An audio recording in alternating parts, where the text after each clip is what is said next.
This is Mark Bell from supertraining.tv, Super Training Gym, the strongest gym in the West. I got to talk fast because I'm trying to keep these videos down to 5 minutes, and I'm going to rip through a couple of questions for the Power Project.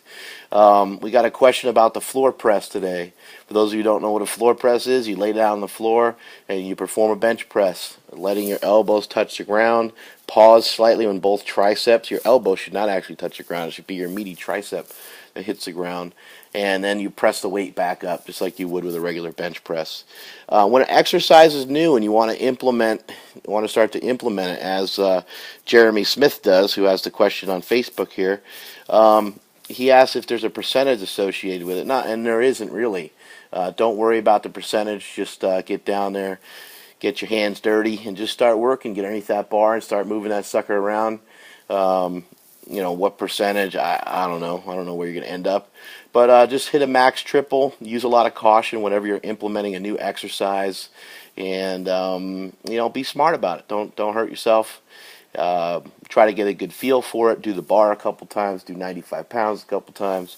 Then do a plate a couple times. See how it feels for you. It's going to feel very awkward. It's a new exercise. A floor press is a little bit weird. It takes some time to get used to. So on to the next question. We got a question about the Paleo Diet.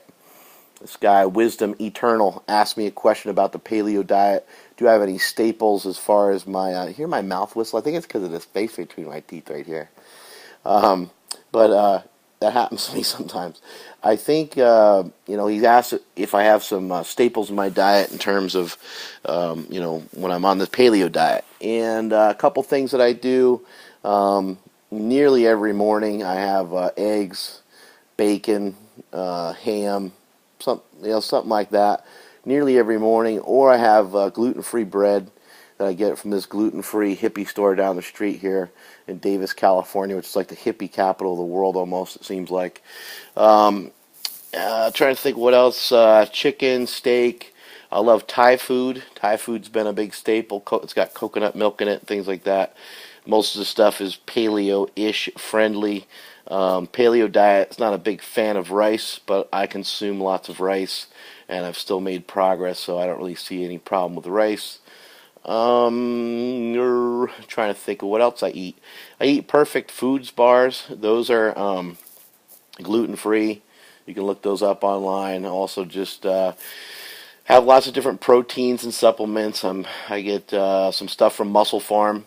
I also get protein powders and carbohydrate mixtures from TrueNutrition.com.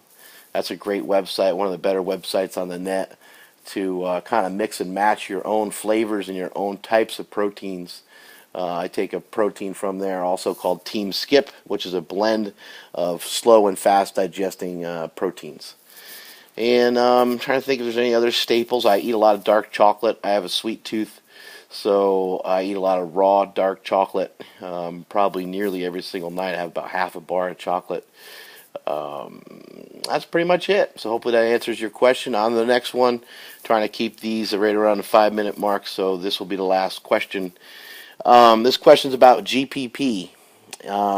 People make such a big deal about stuff, and they take stuff and they start to kind of like, they overthink it and they over-exaggerate it. Really, when you do GPP, there's so many different ways you could do it. I mean, you could do supersets. You could drag a sled. You could drag a prowler. You can go jog. You're not going to die. You're not going to be weak because you run a little bit here and there. And you start to implement a lot of running, then of course it's going to, there's going to be a sacrifice of strength somewhere. But you can ride your bike. I mean, there's lots of different things you can do. The main thing is stay in shape. Stay in shape. You're in it for the long haul. This is strength training. It doesn't happen overnight. Strength is cultivated over many years. Anyone you talk to, in any gym you go into, and you see the guy that has a huge chest and benches 500 pounds raw, that guy's been at it for a long time. He's probably close to 40 years old.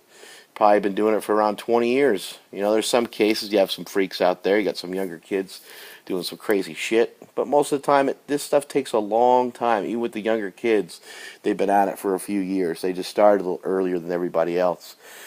But the better condition that you're in, the easier it will be to recover from your workouts.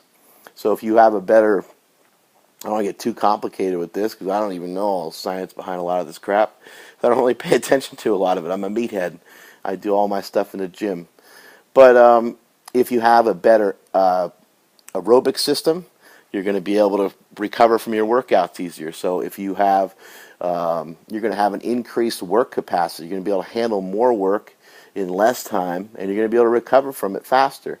It's a proven fact. I mean, if you're just in better shape, you're going to be able to handle it that much more. A good example of this is Stan Efferding, who came to us from a bodybuilding background, did about 20 sets of 20 with Flex Wheeler, and then he came in full speed, full bore, and started doing powerlifting.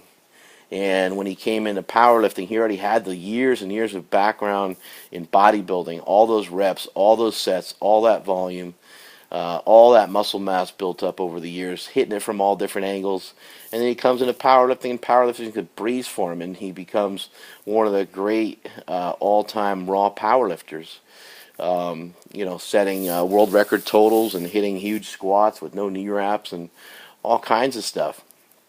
So he already came in with that general physical preparedness. He was already ready to tear the tires off a bus with his teeth, so to speak. And I think that's the way it should be. You should be conditioned. You should look like you train, and you should be able to train like a savage, and you should be able to go at it 100 miles an hour.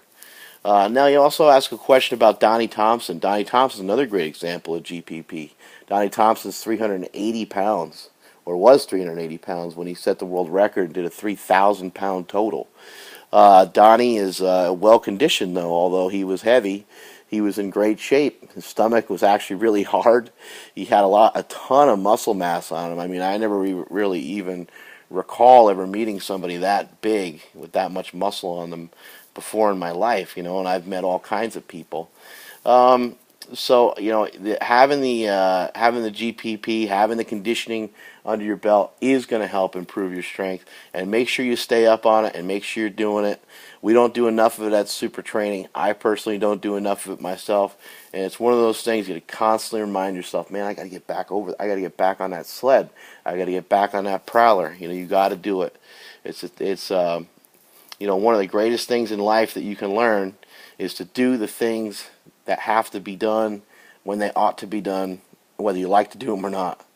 A little bit of a tongue twister there, but that's the way it is. You got a lot of shit to do, and a lot of times we put it off and then we never get to it. So if you hate dragging the sled, hit the gym. When you get to the gym, don't talk to anybody, don't say nothing to anybody, don't do nothing. Just go right for that sled and start dragging that son of a bitch and get 30 minutes of sled dragging in before you even start your workout. That's it from supertraining.tv. Later.